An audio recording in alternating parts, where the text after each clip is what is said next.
والعاجز من أتبع نفسه،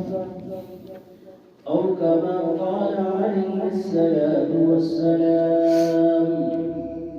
صدق الله وصدق رسوله النبي الأمي الكريم،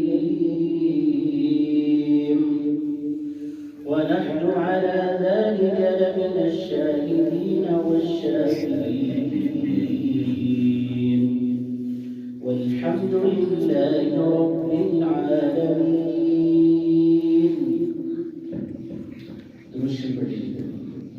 اللهم صل على سيدنا ومولانا محمد عبدك ورسولك، وصل على المؤمنين والمؤمنات والمسلمين والمسلمات. اللهم صل على سيدنا ومولانا محمد وبارك وسلم عليه.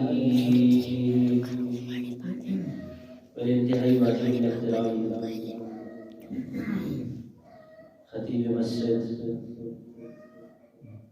مولانا قاری بلال صاحب، والد صاحب دعوت برکات مولا علیہ، اور حاجی عرفان صاحب، اللہ رب العزت کا بڑا احسان ہے کہ یہ مسجد بہت چھوٹی سی مسجد تھی، اللہ پاک نے اپنا فضل فرمایا، اور ہر آنے والا دن اس مسجد کی ترقی کا ہے۔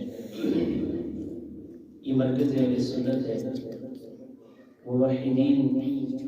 اور اللہ کے نبی صلی اللہ علیہ وسلم سے، صحابہ سے، اہل بیت سے اور اولیاء اللہ سے محبت کرنے والوں کا عظیم مرکز ہے۔ میں جب بھی یہاں آتا ہوں تو مجھے بہت خوشی ہوتی ہے اور دل سے دعائیں نکلتی ہیں ان حضرات کے لیے جو اس کی تعمیر اور ترقی کے لیے فکر مند رہتے ہیں، اس کے لیے کوشش کرتے ہیں۔ اور اس دفعہ میری خوشی کی انتہا اس وجہ سے نہیں ہے کہ الحمدللہ اب یہ جامع مسجد بن چکی ہے،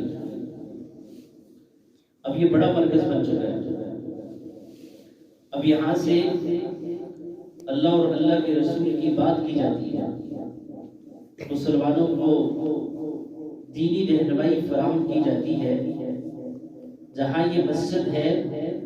اس کے ساتھ ساتھ اللہ رب العزت نے اس کو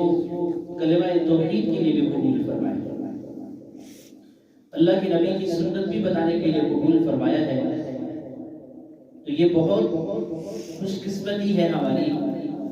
کہ ہم نے زندگی میں یہ دن بھی دیکھا ہے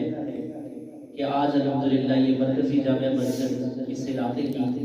ایک بڑی عظیم الشان مسجد بن چکی ہے۔ اللہ تعالیٰ اس کو اور ترقیاں نصیب فرمائے۔ اس کے بعد جو آیت کریمہ میں نے پڑھی، اللہ رب العزت نے ارشاد فرمایا: یا ایھا الذین آمنوا اتقوا اللہ، اے ایمان والو اللہ سے ڈرو، اور ساتھ فرمایا وَلْتَنظُرْ نَفْسٌ مَا قَدَّمَتْ لِغَدٍ، ہر نفس کو، ہر انسان کو یہ سوچنا چاہیے اور یہ دیکھنا چاہیے کہ میں آنے والے کل کے لیے کیا کر رہا ہوں۔ اس کو یہ چاہیے کہ غور سے دیکھے کہ وہ آنے والی زندگی کے لیے، کل کے لیے کیا کر رہا ہے۔ بہت عجیب آیا ہے جس میں اللہ رب العزت نے آنے والی زندگی کی حقیقت کے بارے میں بتایا کہ دنیا میں رہتے ہوئے ہم اپنے فیوچر کی پلاننگ کرتے ہیں، آنے والے مستقبل کی بہتری کا سوچتے ہیں، پھر اس حساب سے ہم پلاننگ کرتے ہیں، کوشش کرتے ہیں۔ لیکن اللہ رب العزت نے یہاں یہ بتایا کہ آنے والا کل، جو کل موت کے بعد شروع ہونے والا ہے، اس کے لیے کیا کر رہا ہے۔ ہر نفس کو یہ سوچنا چاہیے، ہر انسان کو یہ دیکھنا چاہیے۔ اور میرے عزیز دوستوں، آج کی دنیا میں گناہوں کے جو اسباب ہیں وہ بہت آسان ہو چکے ہیں۔ موبائل اسکرین کے ذریعے، ٹی وی کے ذریعے، انٹرنیٹ کے ذریعے اور زبان کے ذریعے آدمی بغیر کسی محنت کے اپنے نامہ اعمال کے اندر گندگیاں بھر رہا ہے، لیکن اسے قبر کے بارے میں خیال نہیں ہے۔ وہ بیٹھے بٹھائے بڑے بڑے گناہوں کے اندر مبتلا ہو جاتا ہے، لیکن توبہ کی توفیق بہت کم میسر ہے۔ آج اس چیز کی ضرورت ہے کہ ہمارا دل بیدار ہو جائے، ہمارا یہ جو بے قابو نفس ہے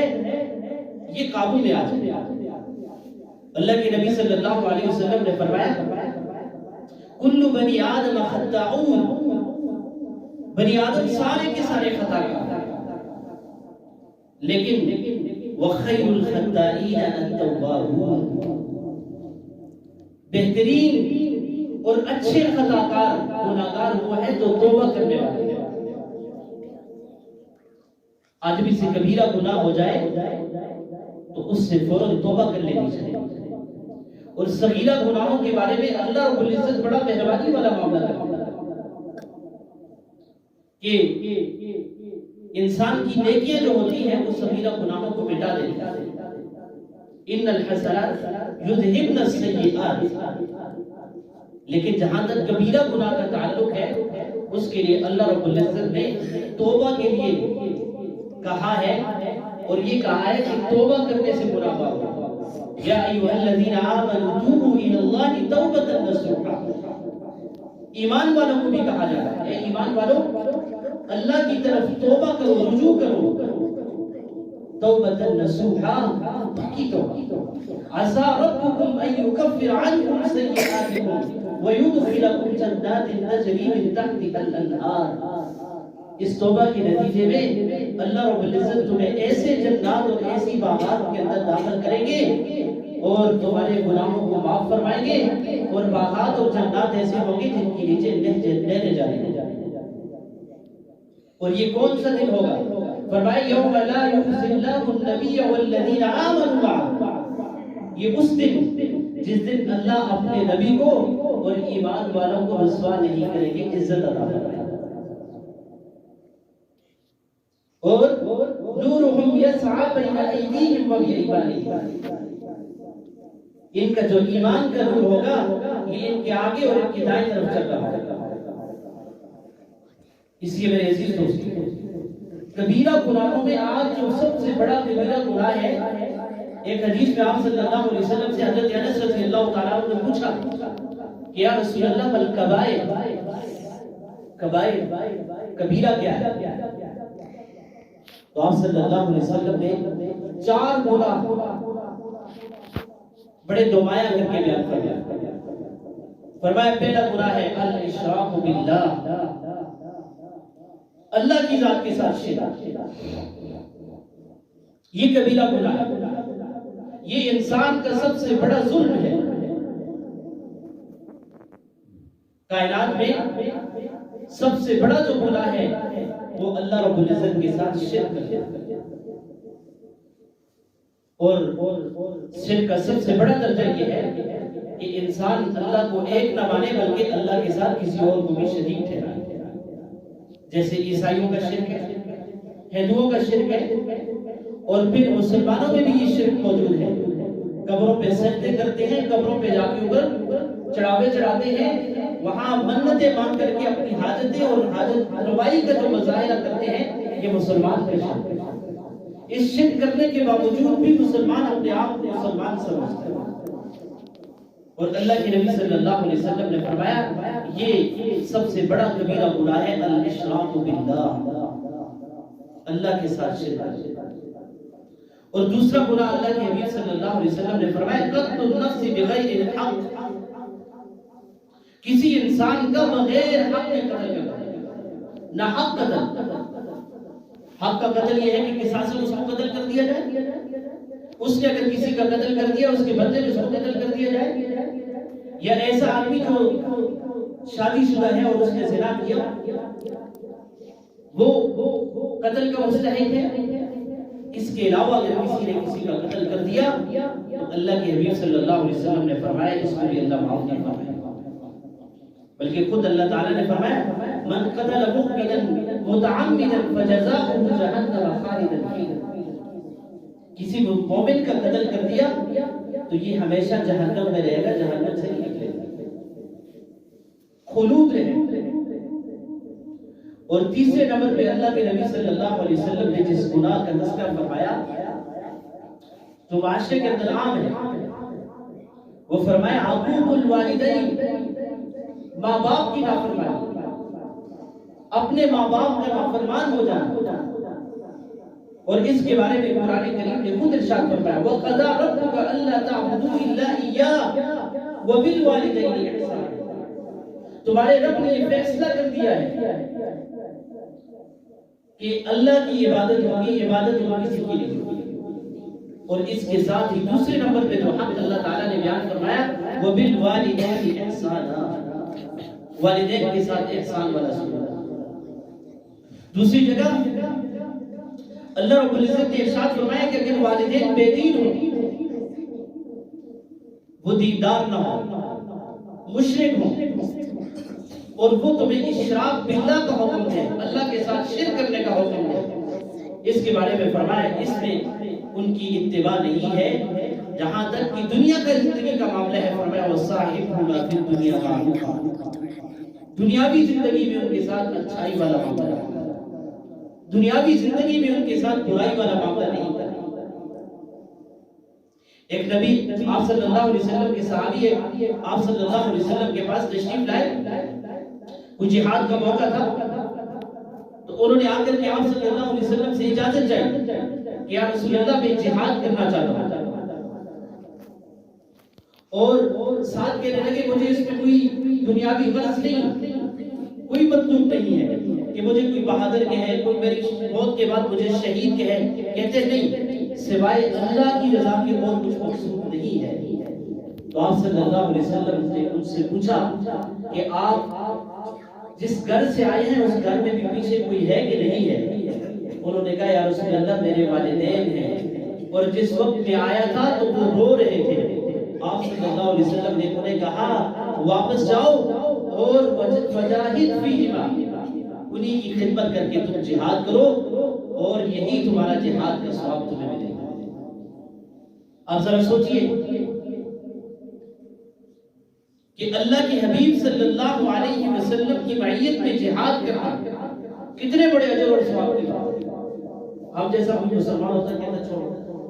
والدین کی زندگی بھر خدمت کرتے ہی رہے، ویسے بھی آپ کو کھا پی چکے، اچھا پہن چکے، اس کو چھوڑو جہاد کرنا۔ آج ایک نہیں ہزاروں اس طرح کے واقعات، ہر والد اور ہر والدہ پریشان ہے کہ والدہ کہتی ہے بیٹی میری بات نہیں مانتی، باپ کہتا ہے بیٹا میری بات نہیں مانتی۔ جبکہ اللہ کے حبیب صلی اللہ علیہ وسلم نے حکم ارشاد فرمایا، حضرت ابیس قبری رضی اللہ تعالی عنہ رحمہ اللہ، آپ صلی اللہ علیہ وسلم کے زمانے میں یہ موجود تھے، اور جس وقت انہیں پتا چلا کہ آپ صلی اللہ علیہ وسلم کی بعثت ہو چکی ہے تو انہوں نے آپ صلی اللہ علیہ وسلم کو خط لکھا کہ یا رسول اللہ میں آپ کی خدمت میں حاضر ہونا چاہتا ہوں، میں آپ کے اوپر ایمان لا چکا ہوں، لیکن میری مجبوری یہ ہے کہ میری ماں بوڑھی ہے، اس کی خدمت کرنے والا کوئی نہیں، آپ میرے لیے کیا حکم ارشاد فرماتے ہیں؟ کیا میں ماں کو چھوڑ کر کے آپ کی خدمت میں حاضر ہو جاؤں یا نہ؟ تو آپ صلی اللہ علیہ وسلم نے ان کا خط پڑھ کے ان کو جواب میں لکھا کہ آپ کے لیے اس وقت سب سے اہم ترین کام یہ ہے کہ آپ اپنی ماں کی خدمت کریں۔ اب دنیا میں نبی کے بعد انسان کے لیے سب سے جو بڑا عظیم شرف ہے وہ صحابی حضرت اویس کرنی رحمہ اللہ، ان کی دل میں یہ بات ضرور آئی ہوگا کہ آپ صلی اللہ علیہ وسلم کی مثال کے بعد پھر کوئی اور ایسا درجہ انہیں صحابیت کا شرف حاصل ہوا، لیکن اس کے باوجود آپ صلی اللہ علیہ وسلم کے حکم کو مانا اور باندھ کر کے اپنی والدہ کی خدمت میں لگے رہے۔ اور پھر اللہ کے حبیب صلی اللہ علیہ وسلم نے حضرت عمر رضی اللہ تعالیٰ عنہ سے فرمایا، عمر کسی زمانے میں جب یمن سے ایک قافلہ آئے گا تو اس میں ایک شخص ہوگا جس کا نام اویس کرنی ہوگا، اس سے اگر ملاقات ہو جائے تو اس سے اپنے لیے دعا کروا۔ یہ جو شرف اور یہ جو مقام ان کو ملا اپنی ماں کی خدمت کی وجہ سے، اپنی ماں کی دعاؤں کی وجہ سے، کہ حضرت عمر رضی اللہ تعالیٰ عنہ جیسے عظیم المرتبہ صحابی جن کے بارے میں اللہ کے حبیب صلی اللہ علیہ وسلم نے ارشاد فرمایا کہ اگر میرے بعد کوئی نبی ہوتا تو وہ عمر اس مرتبہ کے اوپر تھے، اس مقام کے اوپر تھے کہ اللہ نے ان کو نبی بنا دیا۔ اور انہیں کہا جا رہا ہے کہ جس وقت اویس سے ملاقات ہو جائے تو اس سے اپنے لیے دعا کروا۔ اسی طرح اللہ کے نبی صلی اللہ علیہ وسلم نے ایک اور واقعہ سنایا۔ آپ صلی اللہ علیہ وسلم نے فرمایا پچھلی امتوں میں بنی اسرائیل کی ایک عابد تھی جس کا نام جریج تھا، اللہ نے ان کو لمبی زندگی بھی عطا فرمائی، وہ عبادت گزاری کے اندر زندگی گزاری تو اپنی والدہ کی خدمت بھی کیا کرتے تھے، لیکن زیادہ وقت اپنی عبادت میں لگے رہتے۔ کبھی نماز شروع کرتے تو ماں ان کو پکارتی جریج جریج، تو ایک دفعہ اسی طرح نماز کا آغاز کیا اور ماں نے پکارا کہ جریج کوئی خدمت کی ضرورت ہوگی، لیکن یہ نہیں آئی۔ اب یہ سوچ میں پڑ گئے کہ ایک طرف میں اللہ کے سامنے اللہ کے حضور کھڑا ہو چکا ہوں اور دوسری طرف میری ماں مجھے بلا رہی ہے، اب عبادت کو چھوڑ کر کے اگر ماں کے پاس جاتا ہوں تو اللہ ناراض ہو جائے گا، اس لیے اپنی عبادت میں لگے رہے تو ماں کا دل آزردہ ہو گیا، تکلیف ہو گئی، تو ماں کی زبان سے یہ جملہ نکلا، جریج تجھے اس وقت تک موت نہ آئے جب تک تو کسی فتنے میں مبتلا نہ ہو جائے۔ اور دنیا سے ماں کی رخصتی ہو گئی تو پھر جہاں حضرت جریج کا عبادت خانہ تھا، مسجد تھی، وہاں قریب میں ایک فاحشہ عورت رہتی تھی، اس کے ہاں ایک بچے کی پیدائش ہوئی تو لوگوں نے اس سے پوچھا کہ یہ بچہ کس کا ہے، تو اس نے کہا جریج کا۔ اب لوگ مشتعل ہو گئے کہ ایک طرف تو یہ عبادت میں لگا ہوا ہے اور دوسری طرف یہ بدکار ہے، تو لوگ آئے اور انہوں نے اس عبادت گاہ کو گرا دیا اور پکڑ کر لے گئے۔ تو جب اس وقت اس کو ان کے ساتھ بدتمیزی اور مارنا شروع کیا تو انہوں نے کہا کیا ہوا ہے، تو انہوں نے کہا کہ میرا تو اس میں کوئی کردار نہیں ہے، لوگ ماننے کے لیے تیار نہیں تھے، تو انہوں نے کہا کہ اچھا اس بچے کو اور اس کی ماں کو بلاؤ، مل لیتے ہیں، میری بات اگر تم نہیں مانتے ہو تو دیکھ لیتے ہیں اس بچے کی بات مان لینا۔ چنانچہ جب ان کا اور اس بچے کا سامنا ہوا تو وہ بہت معصوم بچہ تھا، تو حضرت جریج نے اس سے پوچھا کہ بتاؤ تمہارا باپ کون ہے،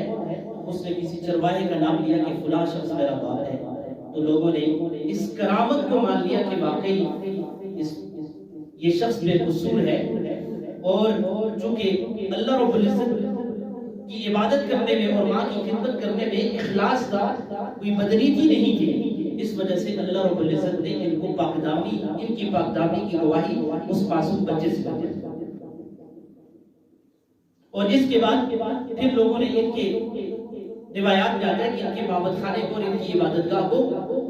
سونے سے تعمیر کرنے کا کہا، انہوں نے کہا نہیں جس طرح تھی اسی طرح تعمیر کر۔ اس سے میرے بھائی اور دوستوں، میرے نوجوان دوستوں، ماں باپ کی خدمت وہ عظیم چیز ہے، وہ عظیم مرتبہ ہے کہ جس کی مثالیں خود نبی اکرم صلی اللہ علیہ وسلم کی زندگی میں ملتی ہیں۔ آپ صلی اللہ علیہ وسلم کو جو دودھ پلانے والی عورتیں تھیں، حدیث میں آتے ہیں صرف 3 خواتین ہیں، ایک خود حضرت آمنہ ہے،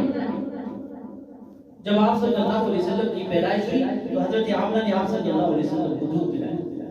اور دوسری حضرت سبیبہ ہے، یہ ابو لہب کی ماتی تھی، انہوں نے آپ صلی اللہ علیہ وسلم کو کچھ دن دودھ پلایا، اور تیسری حضرت حلیمہ سعدیہ ہے، جن کو آپ صلی اللہ علیہ وسلم کی رضائی ماں ہونے کا شرف حاصل اور آپ صلی اللہ علیہ وسلم کے احسان ان کے پاس رہے. یہ جو حضرت سویبہ ہیں ان کے بارے میں آتا ہے جب آپ صلی اللہ علیہ وسلم مکہ میں تھے اس وقت تک اپنے پاس سے ہدایہ خدمت کیا کرتے تھے، اور جب آپ صلی اللہ علیہ وسلم مدینہ طیبہ چلے گئے تو وہاں سے بھی جب بھی کوئی آنے والا ہوتا جانے والا ہوتا تو اس کے ہاتھ حضرت سویبہ کو پیسے بیچتے ہدیہ بیچتے. اور عجیب بات کہ جس دن فتح مکہ کا موقع تھا اتنا خوشی کا موقع تھا کہ شاید اس سے پہلے مسلمانوں کے اوپر اس سے اتنی بڑی خوشی نہیں آئی. اور آپ صلی اللہ علیہ وسلم جس وقت فتح مکہ میں داخل ہوئے تو سب سے پہلے حضرت سویبہ کا پوچھا کہ میری ماں سویبہ تو لوگوں نے بتایا کہ وہ تو فوت ہو چکی. میرے بھائی اور دوستو، آپ دیکھیں